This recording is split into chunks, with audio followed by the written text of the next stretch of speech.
एक बार एक गांव में एक बुद्धिमान बूढ़ा रहता था।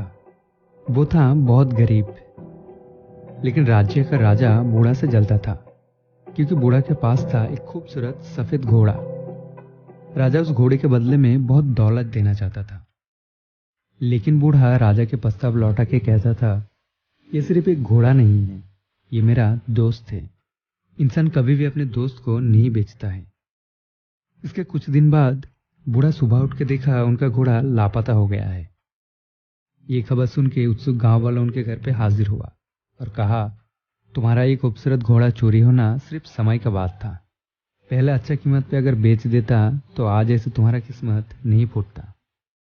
जवाब में बूढ़ा ने कहा, देखते हैं, ये सच है कि अभी मेरे पास मेरा घोड़ा नहीं है, लेकिन तुम लोग कैसे जानते हो कि मेरा किस्मत फूटा है कि नहीं?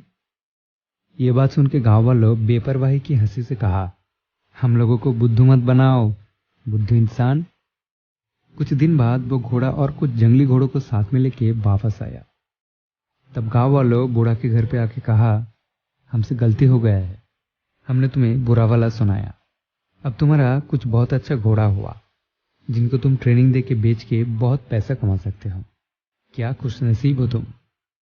बुद्धिमान बूढ़ा आदमी हंस के जवाब दिया, देखते हैं कौन जाने ये खुशनसीबी है कि नहीं। इस बार उनका बात सुन के गाँव वालों बिल्कुल चुप हो गया था।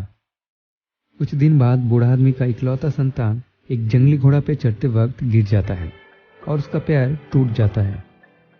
अब गांव वाला ने कहा, इस बार भी तुम ही सही हो। बहुत सारा घोड़ा अगर खुशकिस्मती होता तो तुम्हारा इकलौता संतान का पैर नहीं टूटता। ये जरूर बदनसीबी है।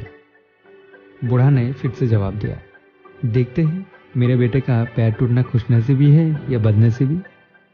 कुछ दिन बाद राज्य में युद्ध शुरू हुआ और गांव का सभी युवा को युद्ध में जाना पड़ा। सब गांव वालों एकजुट होकर रोते हुए कहने लगा, हमारा संतान सब युद्ध में चला गया, शायद अब कभी लौट के नहीं आएगा। तुम्हारा इकलौता संतान का पैर टूटना सच में खुशनसीबी था।